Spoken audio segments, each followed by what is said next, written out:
Live. Okay, welcome everybody again to this week's installment of The Mingling of the Souls by Matt Chandler. Today we are going to finish up the chapter, right, Kat? I think that's what because we're That not in is the the middle, but we're plan. kind of somewhere in the middle of chapter one. Yes. But like always, we are going to go ahead and open up in prayer. Yes. So that God will prepare our hearts for whatever He wants us to learn from this part of the chapter.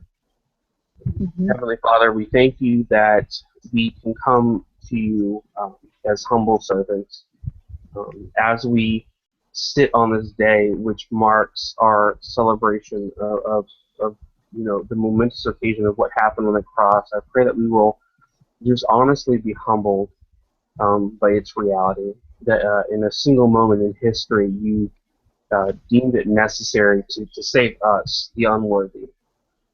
I thank you that we have come together as a group of friends and can discuss these theological ideas and what it means to be in a relationship and what it means to be man and woman and all these things that Matt Chandler is bringing up in this book. I pray that you prepare our hearts and our minds for your truth in this moment. And we pray these things in your name, amen. Amen. Amen. So, Kat, whenever you're ready, go ahead and read it. Alrighty, so we have left off on the subsection called The Real You is the Inner You. Can you hear me okay? Mm-hmm. Yeah, we're good. Okay. I am anyways. Oh, crap. Um, okay. So, everyone good on how we run everything? I think everyone has been here Yeah, before. well, we've all been here before, so we're good at this point. Yeah. Feel free to interrupt me as needed. Okay. We've established that the force that grabs our attention and pulls us, like a tractor beam, into relationships is more than likely physical attraction. And we've established that this is not a bad thing. We simply must take great care not to let it drive us into relationships that are toxic and ungodly, or drive toxic and ungodly ideas into our relationships. I recently sat down with a non-Christian who attends our church. He wanted to discuss some of his doubts about the things we teach and to ask me pointed questions. By all physical indicators, he would be a good catch.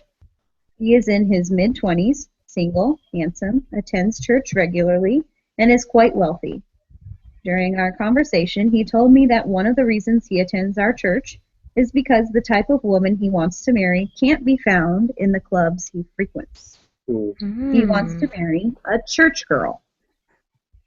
Here I am sitting in a room with a guy who goes out on the weekends to hook up with women, then gets up, showers, and comes to our church to look for a young woman to marry.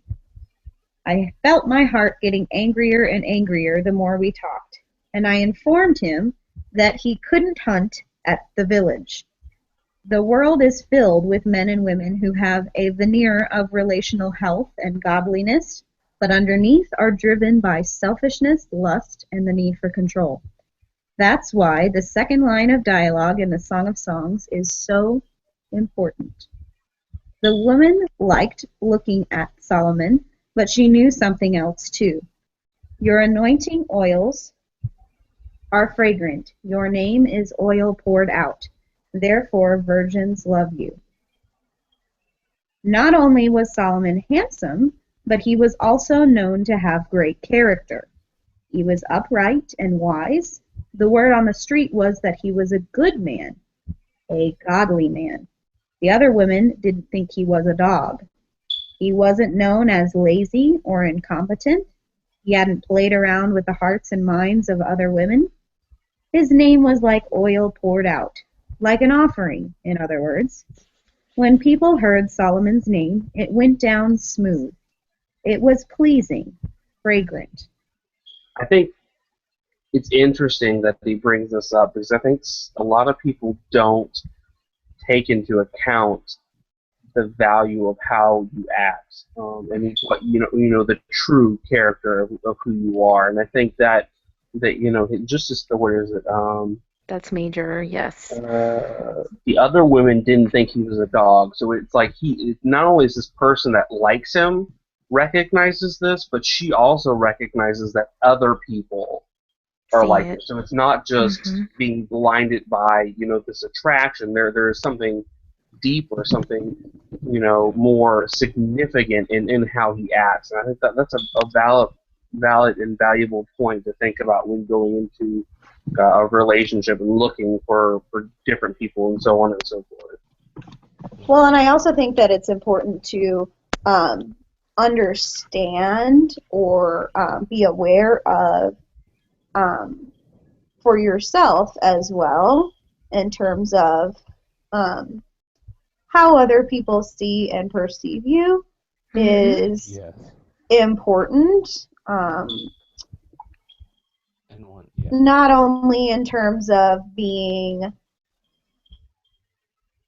presentable, but also being real. I think that in my mind, I can like just thinking personally, my mind almost tends to, because I think very black and white. I almost tend to think like, oh my gosh, I need to make sure that I am on point all the time because people could be watching and it might be bad. But then I'm like, wait.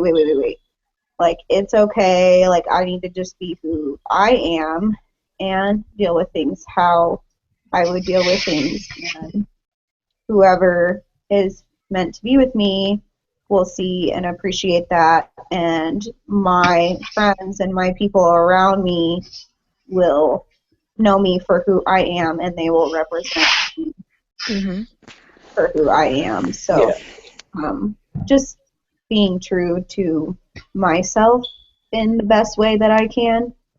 That's why I think, Yeah. what we're doing here is valuable in trying to be the best that we can as Mm-hmm. Well, I think single, when you live partially single a people. godly life, who is Mhm. constantly seeking after Christ and is constantly pouring your heart into the Word. There was a um, just recently, my mom told me that the pastor at her church stepped down from Mm. leadership because he had what he called an emotional affair.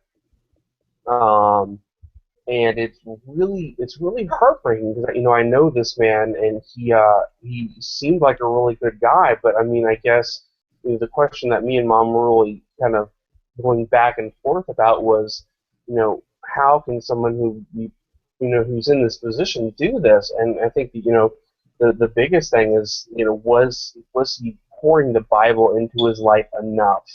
Was he That's surrounding true. himself with people who challenge him to keep to that standard?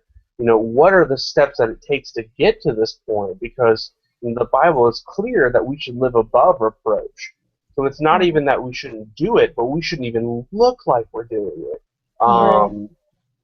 So I think that there's a lot of value in this idea of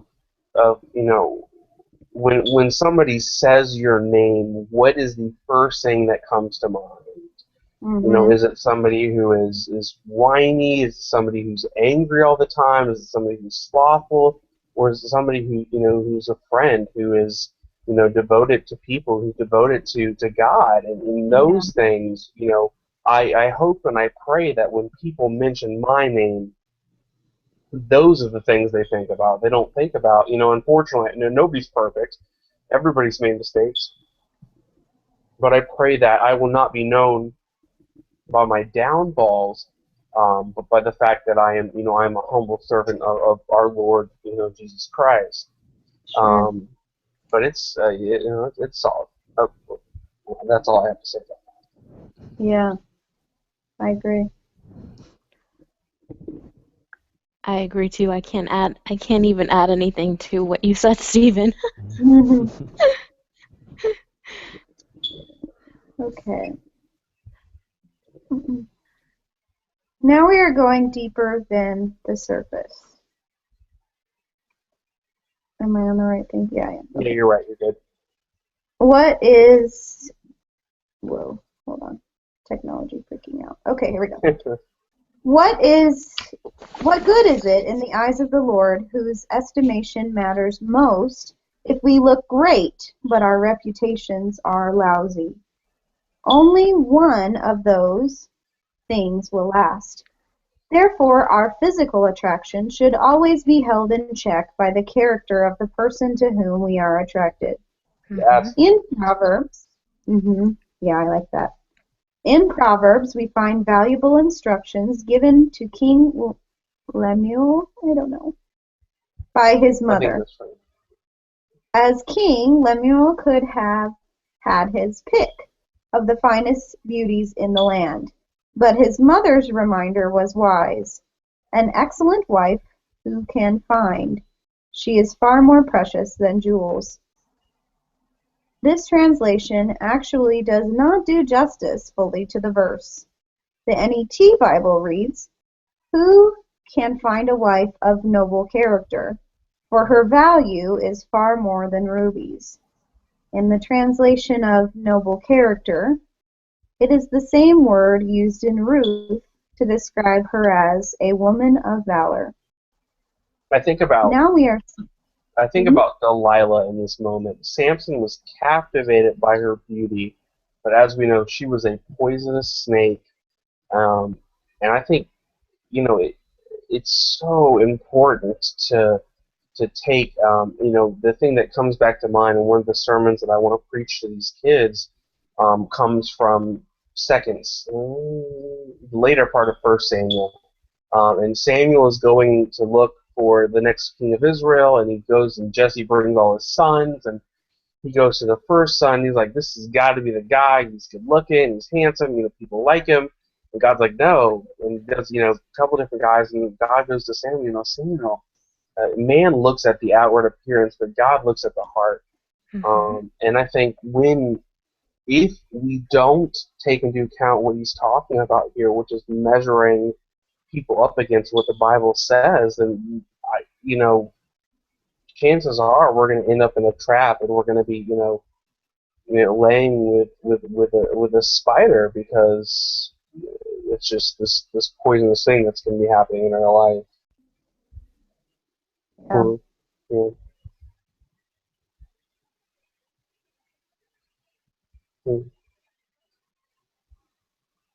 Now we are seeing how much more complex attraction ought to be when guided by the Word of God.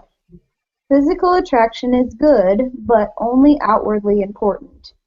Character, on the other hand, is a matter of internal importance and should be valued as greater than jewels. We see something similar in 1 Peter 3:3-4. Here, Peter encouraged wives in the way of prioritizing inner beauty over outer beauty, and wrote, "Do not let your adorning be external, the braiding of hair and the putting on of gold jewelry, or the clothing you wear, but let your adorning be the hidden person of the heart, with the imperishable beauty of a gentle and quiet spirit, which in God's sight is very precious." As this passage was written directly to wives, it can be somewhat ambiguous for dating an initial romantic attraction. And bear in mind that when this was written, most marriages were arranged, and physical attraction was not of the highest concern. However, by examining this passage fully, we can clearly see that the idea of beauty for the wife should be focused more on the internal. External beauty is fine, but we must move past it and see what's in the soul of a person, who he or she actually is, and what that individual is made of. Yeah, I like that point. Can I stop you for a second? Okay. Yeah, go. The point that Chandler's making there is something that I actually came across today in another writer, C.S. Lewis, and talking about this physical attraction. He went in the chapter entitled Eros. He was differing between sexual desire and eros, what eros is, because eros is commonly interpreted as just sexual desire, but he explained it as such that sexual desire is the desire for the act itself, while eros is a desire to do the act with a particular person. So Mm. because for this particular person to work, for you to feel eros, you have to presuppose the other loves already on that person. So if you're presupposing the loves on these person, and I like that Chandler pointed out that the physical, it being okay, but it's not the point, because a lot of people say that, but do they really know? Do they let that sink in? Do they let it? Do they live like that? Like a lot of people say, oh, looks don't matter. Looks are okay. It's nice. It's nice if you're attractive, but it's not the main thing. A lot of people say that, but do they really live that way? Do they really live like that? And that's why I like the point. It's kind of coinciding with what Lewis said. Mm-hmm. Yeah. Sorry. Sniffling.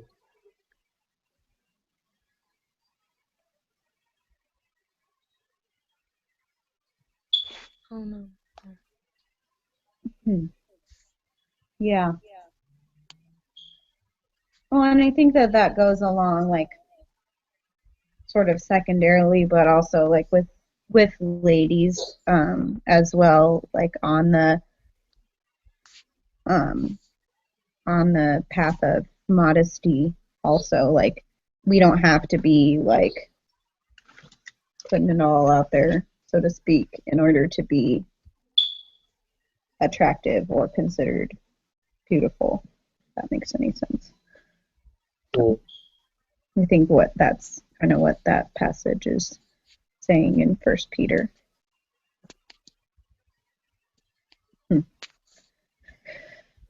Several years ago, I saw a television show called Caught on Camera.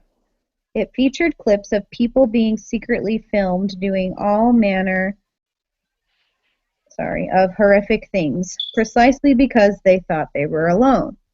In one scene, a man urinated into a pot of coffee that had been brewed for his coworkers. No, that's Oh, wow. disgusting. In another, a cook in a restaurant spit into a meal he was preparing for customers. I worry about that all the time. Yeah, don't be mean. And in yet another scene, a woman threw a puppy across a room. Oh no, Mr. Bear. The show was disgusting. Why is this happening? But it revealed that a lot goes on in a person's heart and head that simply can't be seen. In our brave new surveillance culture, we catch the real character of people all the time, as nanny cams capture the abuse of children and the elderly, and security cameras film employee vandalism and cruelty. It is certainly true that the measure of a man's character is what he would do if he knew he never would be found out. Or character is, as Billy Hybels said, who you are when no one's looking. Everyone has a public face and a private face. As a friendship begins between you and some handsome man or beautiful woman, you need to see if there is real depth of character. When the beauty fades, what integrity will remain? My mom calls this coming out of the box. When are they going to come out of the box? And then stuff happens.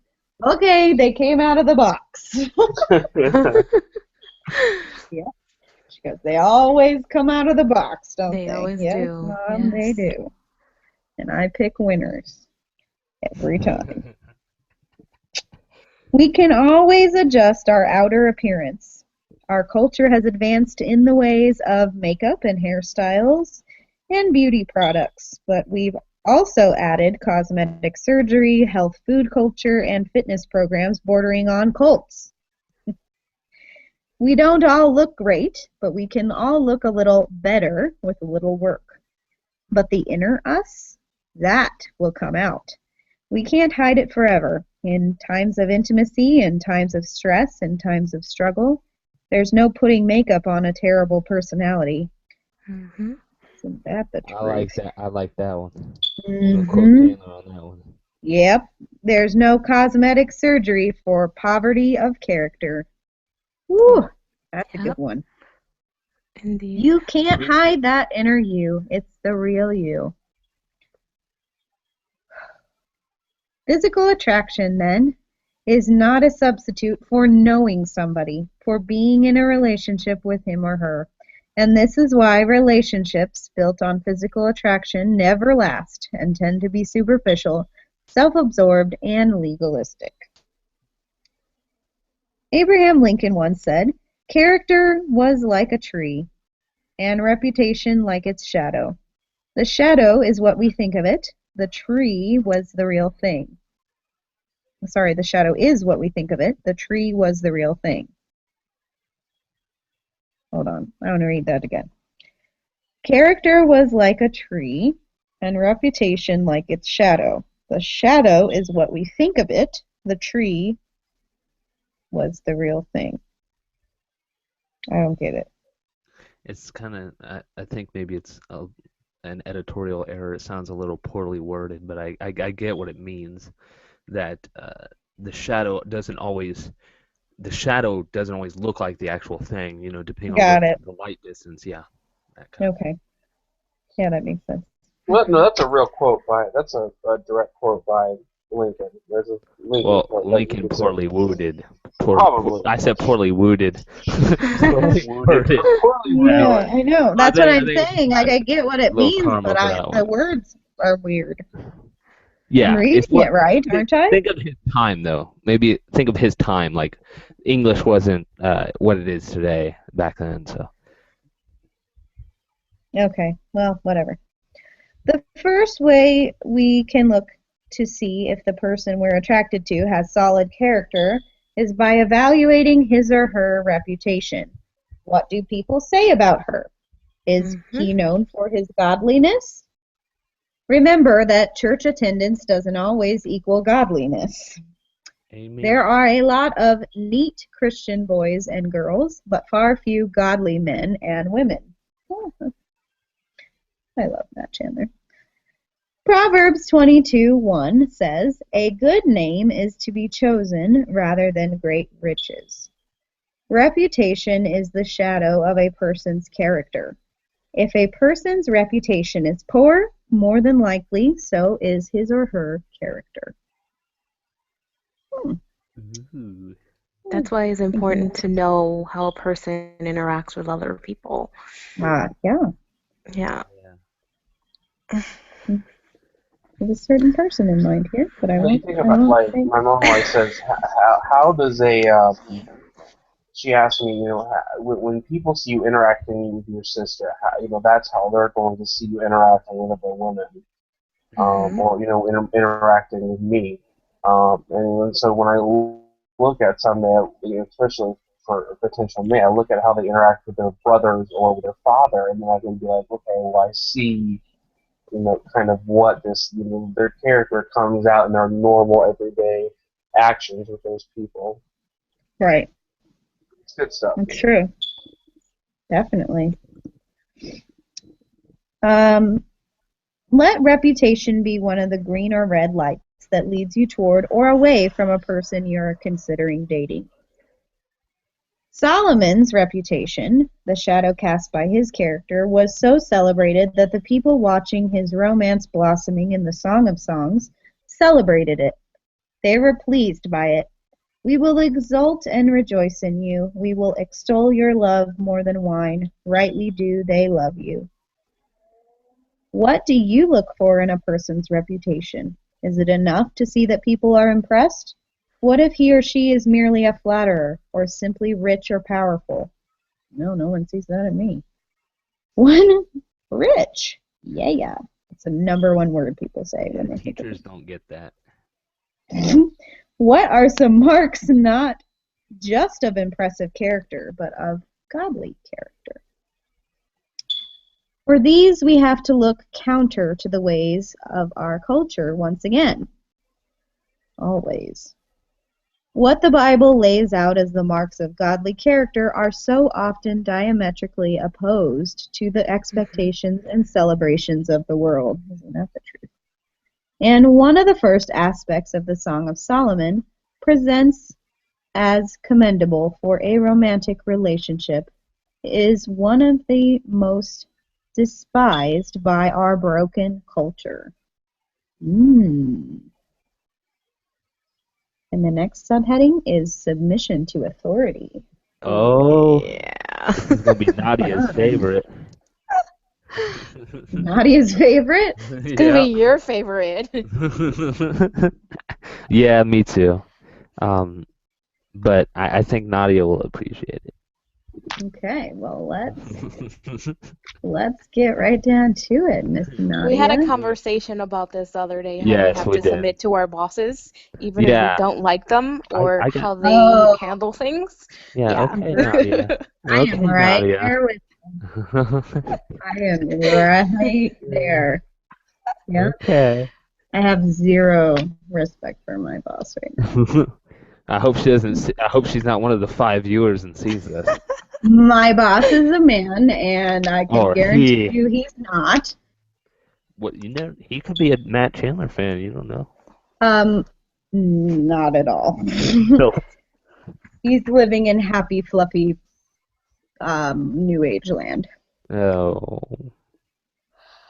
It's okay. Well, it's not okay, but It's okay. Wait, no, it's not.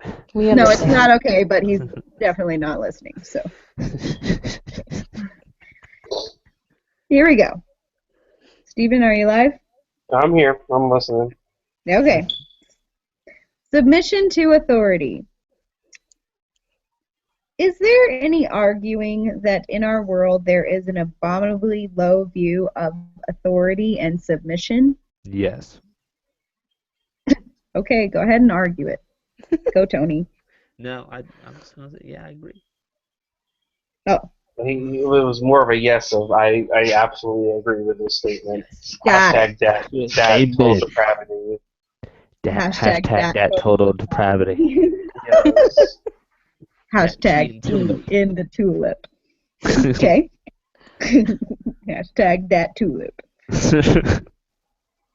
Modern society, which actually relies on the dynamic of authority and submission to survive, seems so often emotionally allergic to it.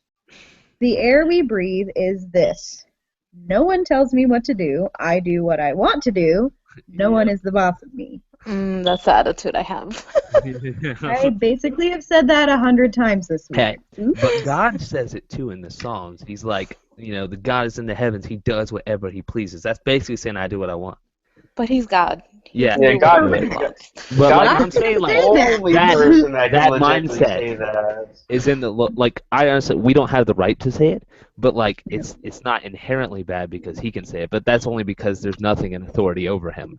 Well, he's Correct. but in fact, in our actions in saying that is saying that we It's are saying that God. that Right. that he's not an That's not authority good. over us, even though we That pointed almost makes at it others. worse.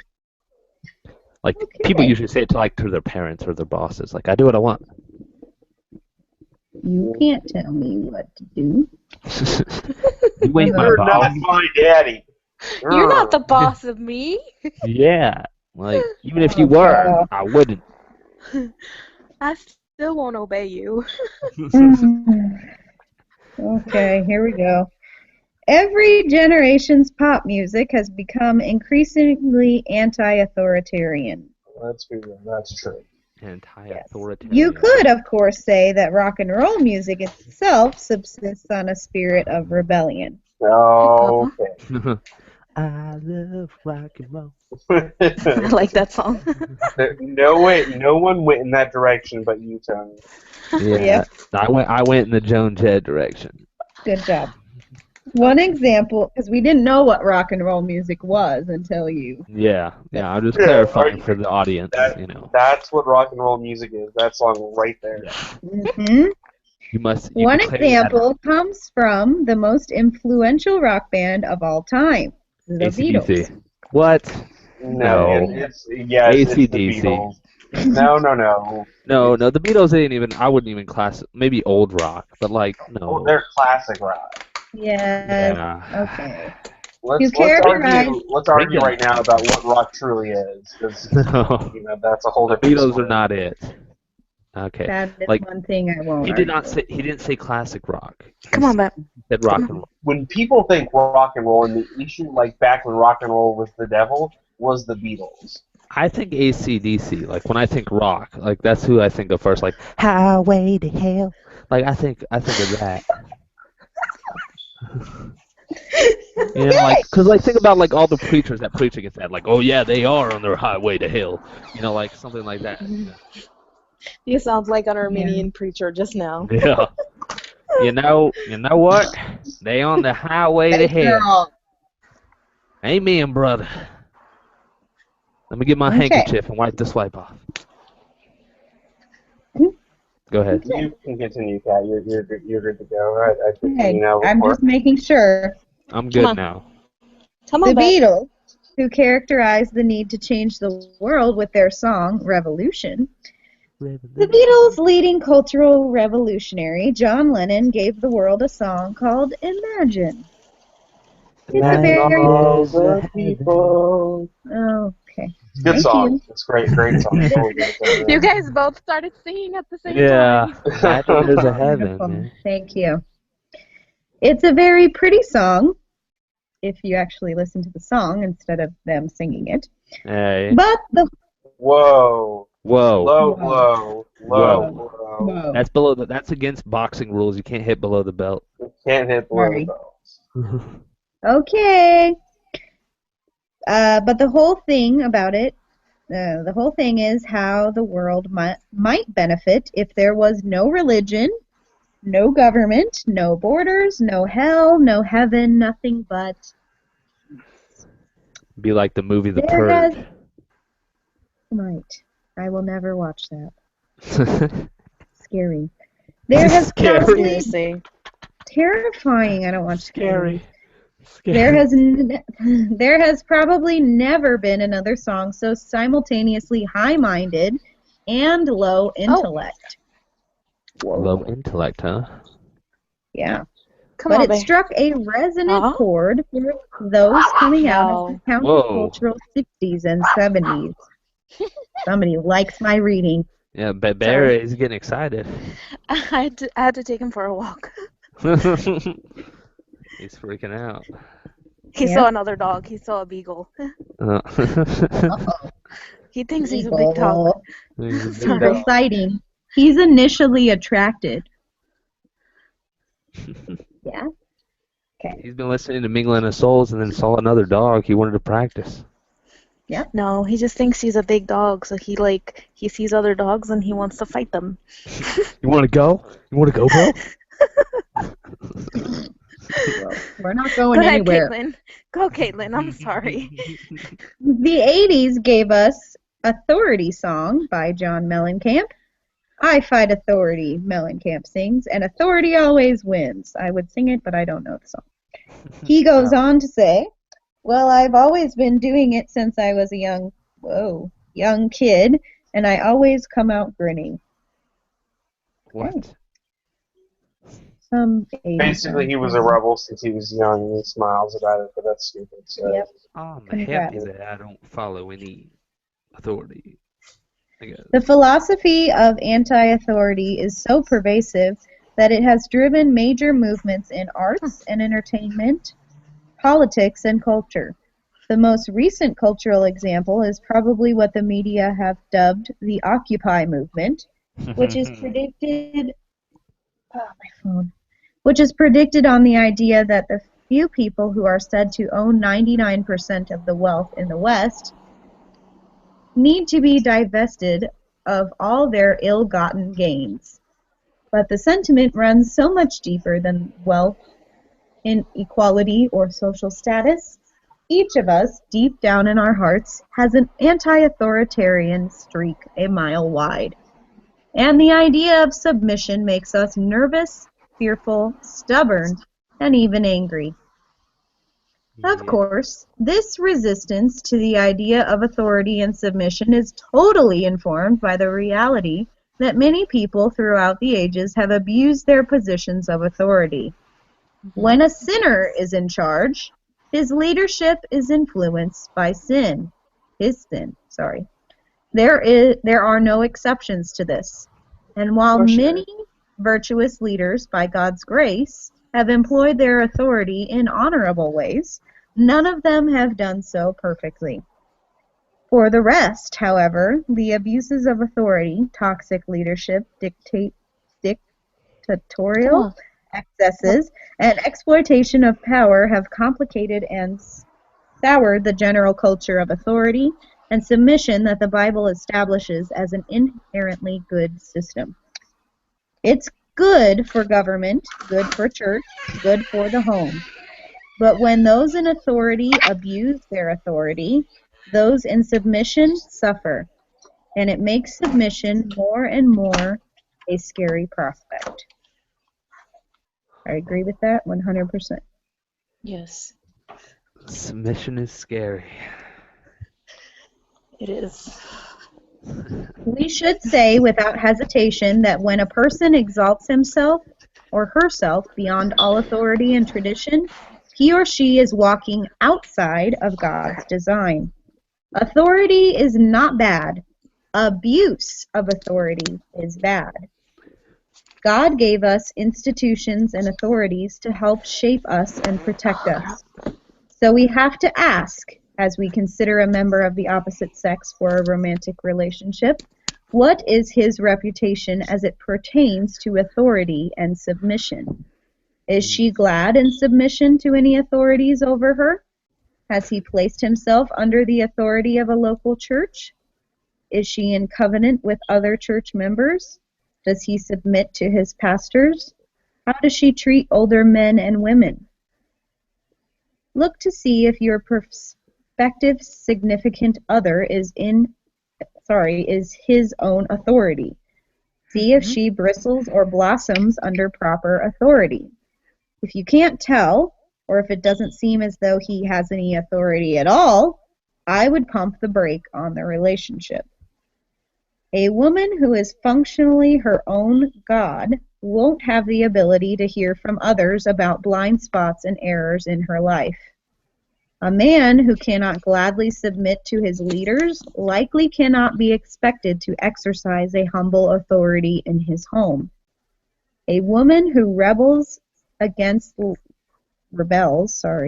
leaders cannot be expected to practice honorable submission in her home. Whoa. Okay. That's hard. Getting the feminists out now. ... No, I agree with that. But I think that you need to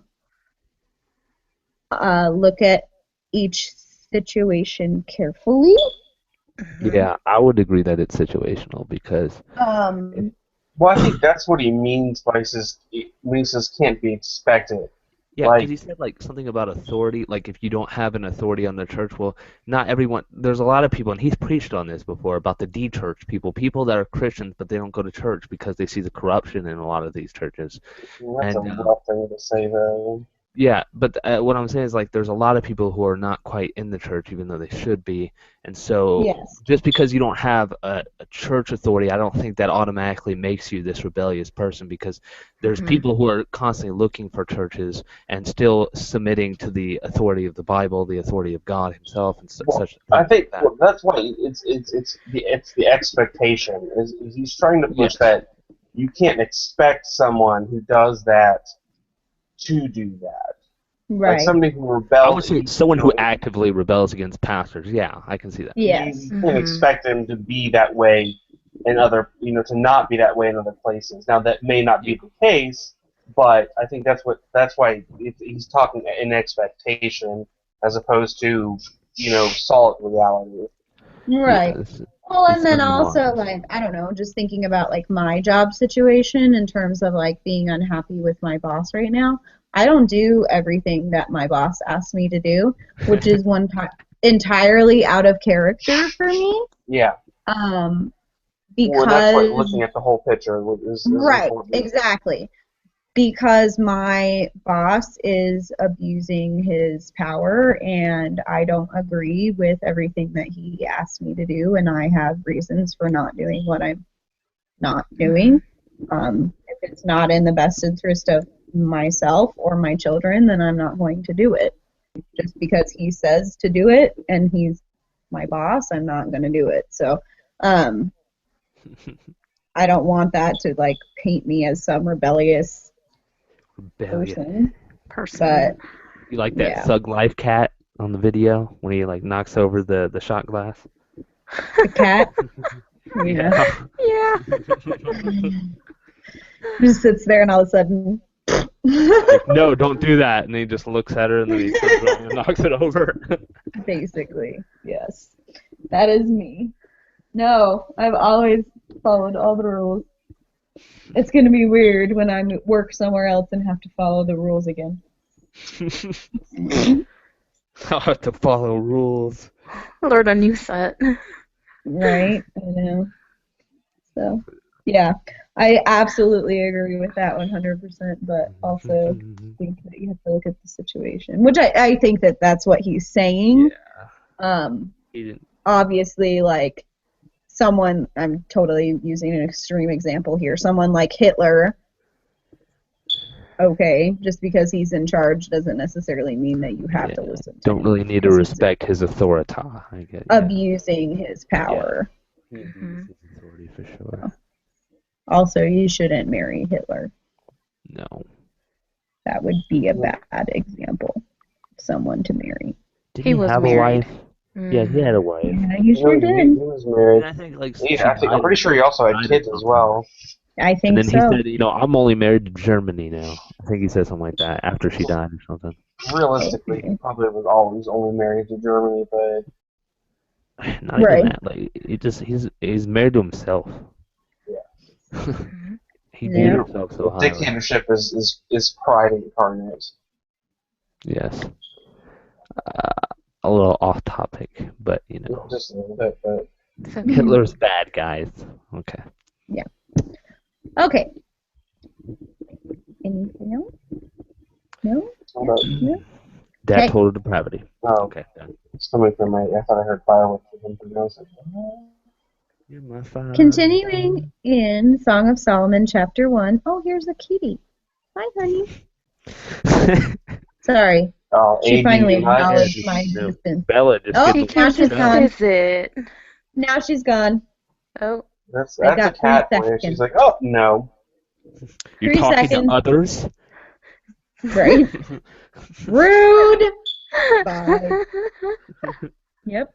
3 seconds. That's all I get. She'll be fine as soon as I stop talking to other people. Then she'll love me again. She needs you all for herself. She really enjoys men. Me sounds being She really single- enjoys men. Me being single, it really doesn't work for her. So, just saying. Okay. Continuing in Song of Solomon, chapter 1, we see something peculiar in verses 5 through 6. I am very dark, but lovely, O daughters of Jerusalem, like the tents of Kedar, like the curtains of Solomon. Do not gaze at me, because I am dark, because the sun has looked upon me. Oh my gosh, the cat's going crazy. Because the sun has looked upon me. Sorry, I already read that. My mother's sons were angry with me. They made me keeper of the vineyards, but my own vineyard I have not kept. There is some complexity to these 2 verses, but essentially the woman was expressing some insecurity about the darkness of her skin. She had not, in her estimation, had much opportunity to care for her complexion, to keep up her beauty regimen, in other words, because she spent a lot of time outdoors. And what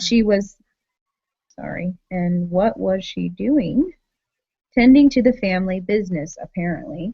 Some Bible scholars debate whether the mother's sons who are angry with her are the woman's actual brothers or her cultural kinsmen, other potential suitors actually, who did not desire her because of her sun-darkened complexion. In other words, she may have been saying, none of the other boys have been attracted to me because I spent more time working in the fields than in tending to my beauty. In any event, we see 2 primary things about her character here.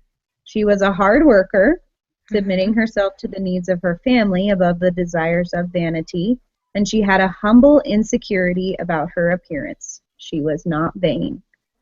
Oh, I think that I like that. A humble that too. insecurity about her appearance. Thank you. I'll use that from now on. Humble insecurity, huh? Yes, a humble insecurity. Oh God, why is this dog crying? I already took you out 3 times. Mr. Bear. My cat is sprinting rapidly in circles. She's like, pay attention to me. What are you doing? Yeah, Talking to people. I'll do a trick for you. Yeah.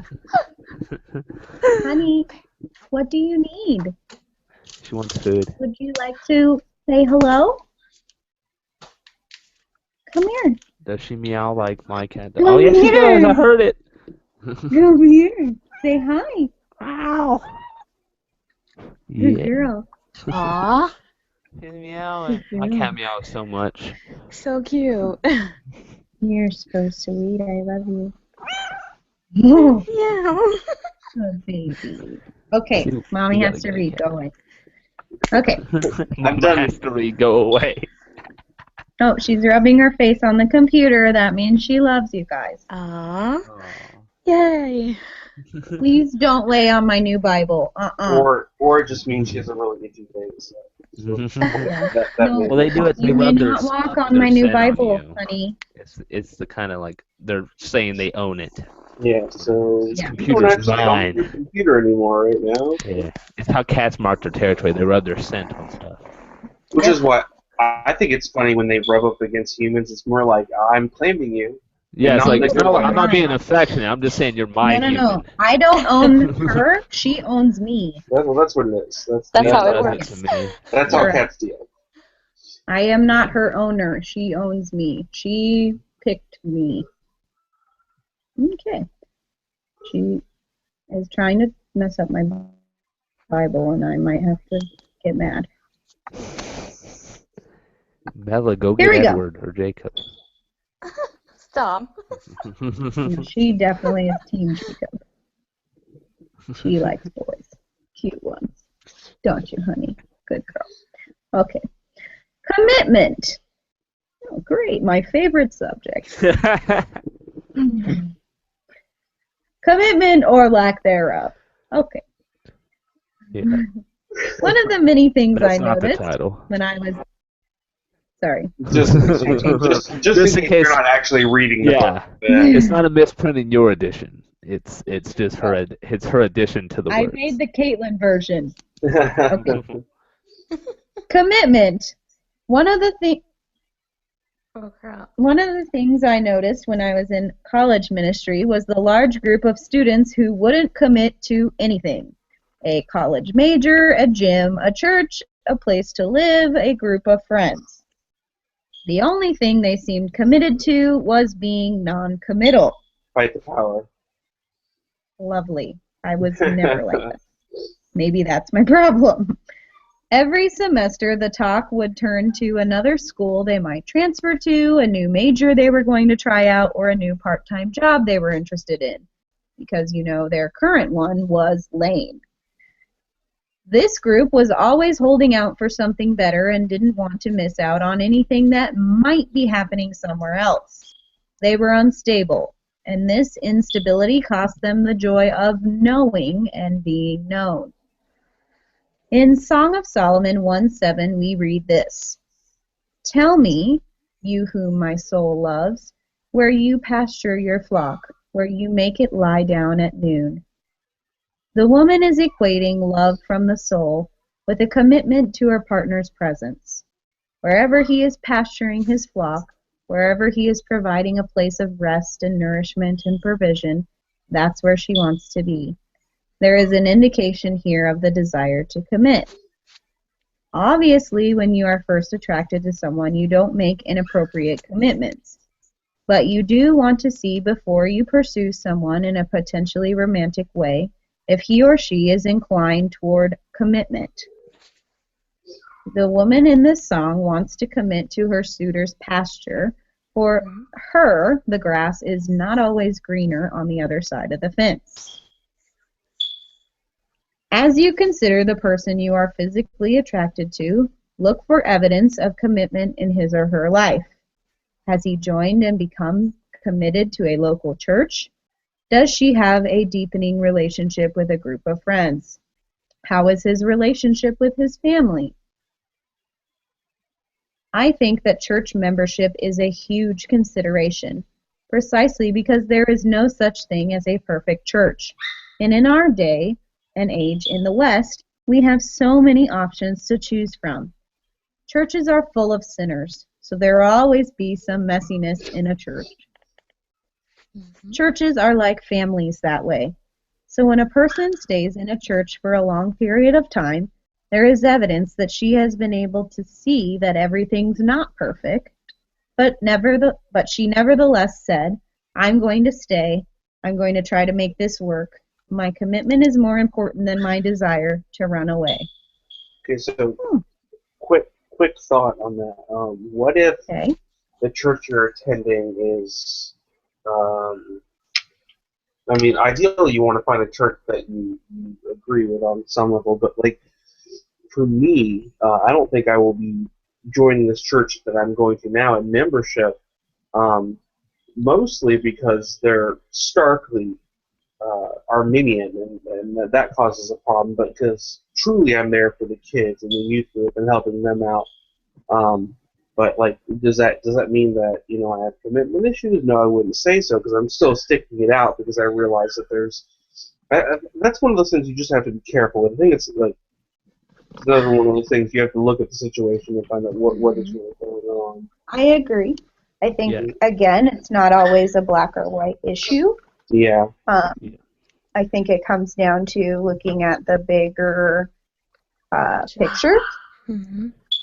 Yeah, don't pull a Finney. Yeah, well, What? Don't pull a Finney. Finney accepted the Westminster Confession of Faith even though he's Pelagian just so he could preach. Yeah. Right.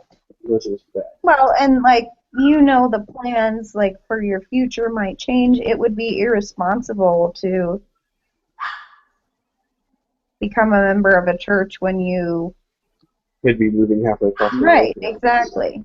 Yeah, that's why I rejected pastoralship in my church, because they're Arminian. Yeah, that is. I would have been an associate pastor. Yeah, exactly. So there's, different reasons for different things. It's just in general, I think, is what they mean. Yeah. Hold on. Come here, Bear. Bear, If calm you down. find someone who is rootless, always looking for what's next, always looking for better job, better group of friends, better church, better hobby, better whatever, you should be extremely cautious. I don't know if I agree with that. I think he's pointing to somebody who's fickle, and I agree that if you're always looking for that, then there's a problem.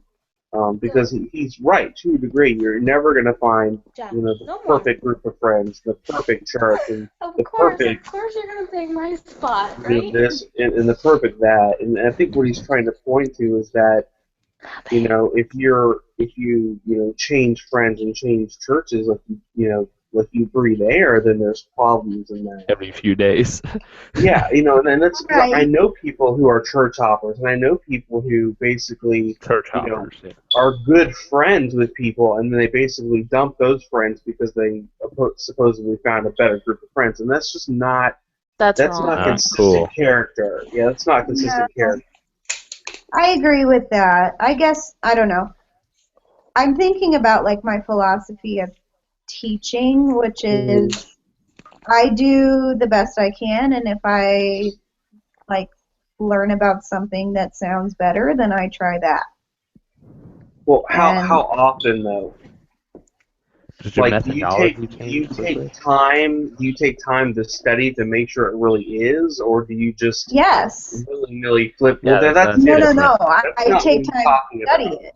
Yeah. Yeah, Yeah, that's not that's what he's different. talking about, though. He's talking about, like, if you were a teacher and you had a view, and then the other teacher came up and like, you should try this, and you change it, you change, and then another person came up and said, you should try this, and you change again. No. That's like being I think, fickle in your theology too. yeah, Suppose I think Okay.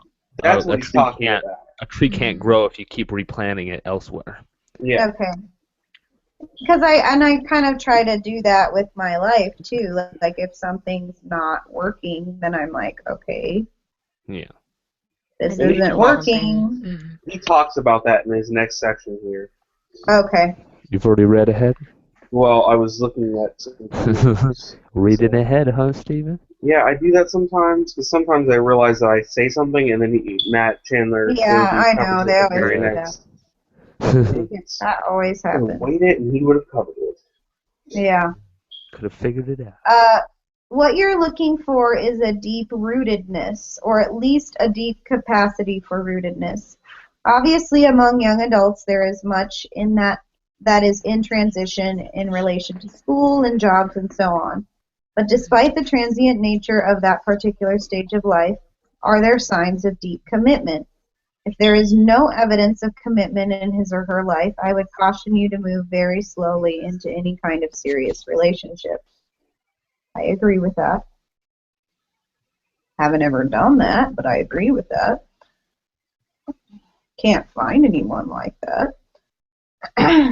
Because the Bible tells us we need to go deeper than physical attraction in our relationships, and because we know that what we find physically attractive has been, for the most part, culturally informed, it is wise to acknowledge that God has hardwired us for the commitment of companionship over and above sexual attraction or physical pleasure. Companionship brings deeper joy and greater pleasure than the mere physical could ever bring by itself. If you have physical attraction and no companionship in your relationship, you'll eventually be miserable. But if you have deep companionship with each other, physical attraction isn't as important and becomes less and less so as time passes. I've heard it explained this way. The Hebrew language has three predominant words for love, right? There's raya, which is it's almost like friendship love, right? I think it's this companionship he's talking about.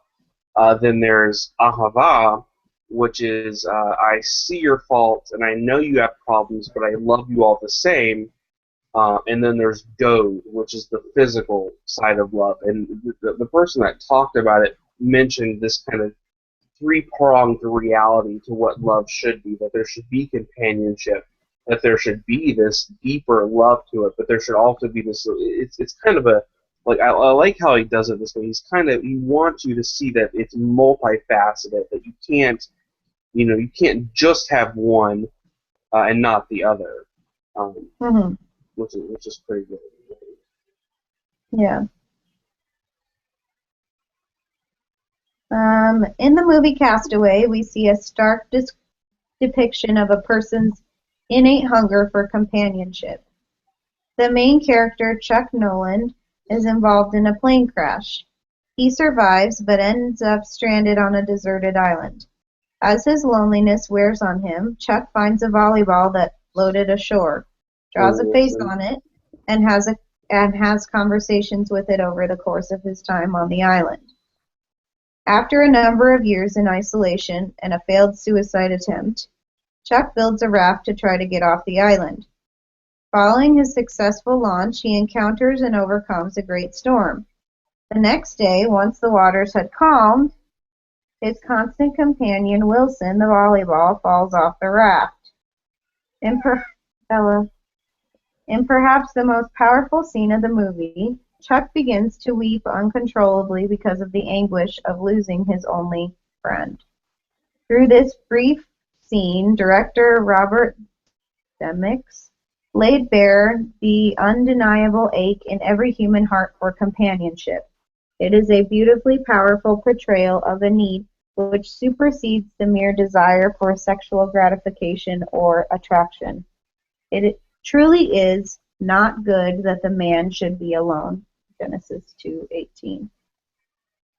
In the end, of course, it is Jesus who provides the perfect companionship for his children.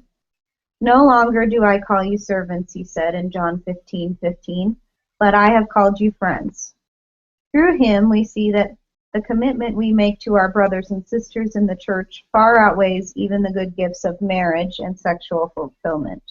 Marriage and sex will pass away. See Matthew 22:30. But our commitment as friends, as family, with the saints of God will endure forever. Can your prospective partner commit? His or her physical attractiveness is a good thing, but it's not an enduring thing. The ability to commit may carry the weight of eternity. Wow. That's pretty profound. Yeah. And I think No. about the passages that says, beauty fades, and it's true when it's external. And I think that, there's such a big deal. I can't tell you how many friends I have that have gotten married and are now no longer together with their spouses. They're divorced, and I'm like, it's just such a sad thing because there was no commitment, there was no longevity in the relationship. It seemed like a good thing. They fulfilled that kind of shallow need of companionship, but it wasn't. There was no depth. Right. Right. And Yeah. So my Kindle says we have 11 minutes to finish this chapter, but at the pace we're going, I don't see us getting done for probably a good 30 minutes to an hour. So we may want to cut this short again. We have a couple. It's suffering. That's it. One section. Is that it? Is that the last one? Okay, we'll go through that. Then I don't think it'll be too bad. I don't know. I don't have a little. I should Hopefully probably we keep a won't timer. suffer through suffering.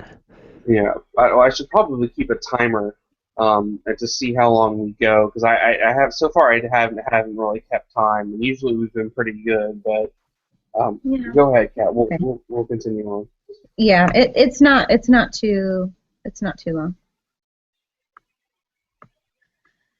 Okay. Last one. Otherwise, then it'll be kind of awkward the next time. That's true. All right. Suffering. Embedded in a person's ability to commit is his or her ability to endure in suffering. Oh boy, here we go. Here's the one I epically fail on. You can look for evidence of someone's commitment ability by observing how he or she handles times of stress, hardship, or brokenness. Unless they have a chemical problem in their brain. Okay. I don't want to read this one. I changed my mind. Helen Keller once said, "Character cannot be developed in ease and quiet. Only through experience of trial and suffering can the soul be strengthened, ambition inspired, and success achieved." The Apostle James put it in this way, "Count it all joy, my brothers, when you meet trials of various kinds, for you know that the testing of your faith produces steadfastness. And let steadfastness have its full effect, that you may be perfect and complete, lacking in nothing." That's James 1:2-4. Most people are pleasant when the world is going the way they want. But a person's character can be seen most clearly when the brokenness of the world has invaded his or her peace. When the way he or she thinks things ought to be is interrupted, disrupted, and dismantled. How does your partner respond to betrayal, to drama in her family, to arguments between friends? How does he behave when he is stressed, sick, frustrated, or tired? You're not looking for perfection, of course, because everyone except Jesus has responded to difficulty in ways that are out of step with the gospel. We are all sinners, and over time we engage in responses that are less than godly. But in times of challenge, does the person you're attracted to circle back around and own her sin? Does she repent for her ungodly responses and seek forgiveness? How prone to anger is he? There is a reason why when a church is looking for leaders, it specifically excludes the quick-tempered. See Titus 1:7. In times of stress, the fractures in our projected images appear. The real us, the one inside, is revealed. Speaking about suffering, the Apostle Paul wrote in 2 Corinthians 4, "But we have this treasure in jars of clay to show that the surpassing power belongs to God and not to us." The image here is one of a fragile container broken open in hardship. When we are broken open in suffering, what we truly treasure, what we worship, is revealed.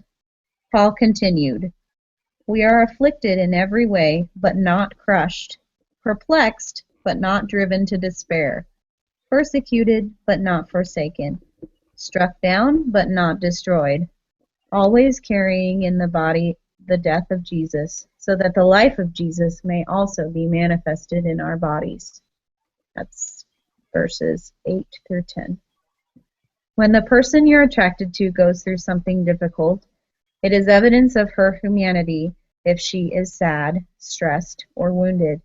But what she does with that sadness, stress, and woundedness makes all the difference between someone who treasures Christ as supreme and satisfying and one who is her own God, who lives with a sense of entitlement and worships comfort.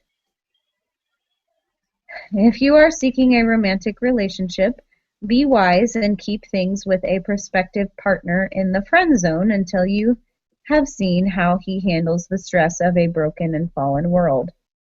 Because there is no avoiding the stress and fallenness of the world, especially in the covenant commitment of marriage. When we commit to a spouse for life, we are agreeing to enter a sacred union between two sinners and Jesus. And when you've got two sinners walking together over the years, you will see just how sinful he or she and you can be. Tim Keller said, "Marriage is the Mack truck driving through your life, revealing your flaws and humbling your reactions." Yes, and in fact, marriage can itself sometimes be the suffering that breaks us open to reveal what we truly worship. After surveying the character of a potential partner, if you find out that his reputation is not great, she isn't very godly, he seems commitment phobic, or she does not handle stress very well, or stress well, yet you're still attracted to this person, you should ask yourself why. What is it that you are worshiping that would draw you toward romantic intimacy and potential commitment with someone of unhealthy character? Is it possible you are thinking superficially? Are your values tied to things that don't last? Or if you can say yes to any of those questions, there is great hope for you. One of my fears in writing this book is that by pointing out the wisdom in the Song of Songs, many of us who are guilty of foolishness might feel condemned and lose heart. But I want to end each chapter of our journey through this song by looking at how the Gospel's call to confession and repentance enters our mess and removes the weight of guilt and shame by pointing to Jesus. We read about one of the biggest relational disasters in the Bible in 2 Samuel 11, where King David saw Bathsheba bathing, was compelled by her beauty, and with no thought of the repercussions of his actions, sent for her. He coveted another man's wife, abused his authority by having her brought to him, and committed adultery with her. If that wasn't bad enough, he then arranged to have her husband, Uriah, moved to the front lines of battle to increase his chances of death. Uriah was killed, and David, by intention, became a murderer. In the aftermath of sin upon sin, David took Bathsheba as his wife. In 2 Samuel 12, Nathan confronted David, and David erupted in tears under the weight of his conviction. He repented of his sin against the Lord. Although there were plenty of circumstantial consequences for David's rebellion against God, see 2 Samuel 2, 10 through 12 and 14, David was forgiven by God and was still called a man after God's own heart, see Acts 13:22. What a thing to say about a man guilty of lust, adultery, deception, and murder. And those are only the most obvious of his sins. That this kind of a person could in the end be declared a man after God's own heart is a testimony not to the greatness of David, but to the greatness of God. There is no sin, past, present, or future, that has more power than the cross of Jesus Christ. Whatever darkness from your past or trouble or guilt from your present bothers you as you progress through this book, please know that you haven't strayed too far, that there is no redemption for you. Full reconciliation and healing are abundantly available for you in Christ Jesus. The man who knew no sin took our sin to the cross so that we might be clothed in his perfect righteousness and completely justified before God the Father. God has seen our unloveliness, the deep brokenness and rebellion in our hearts, and instead of withdrawing, he pursues us to the beautiful end. He made an eternal commitment to sinners because of his great love for us. And because grace is true, you can face the world with all of its dangers and troubles, knowing that you have been established forever as blameless by the Holy Groom, Jesus Christ. I like that he ends with that gospel message. I think it's intrinsically important in dealing with honestly every issue, but I think in this one specifically, I think there's great value in that, in doing that. So I appreciate that specifically so far in what we have read. That's for sure. Mm-hmm. But, well, yeah, because a lot of the focus is on you and what you're feeling and how you're feeling towards another person and how are they and all of that back and forth. But then it brings it right back around to, okay, what's the real point of all of this? And oh yeah, big picture, you know. Yeah. I definitely think this kind of leaves us at a good spot, because now it's like, these are things that you should be looking for. These are hallmarks that we all should be kind of measuring our future, relationships and future, whether it's friendships or dating or marriage. That you look upon these possibilities with the concept, are they biblical? Are they a person of character? Are they a person of commitment? Are they a person of consistency? Sure. And I think those things are it's a very not that I don't think we all have not in some aspect seen the need for this, but I think it's just, we started this book kind of going into it as, we are a group of single people or people that are newly dating, and we want to get wisdom from somebody who obviously walked this path before us and is now writing about it, and he does a very good job of that. Well, and I think that it's hard because while you want to be extremely discerning, you also want to have grace. Yeah, that's very true. While looking for these qualities. You don't want to be like, well, you don't meet this, and this on my checklist, so sorry. You want to be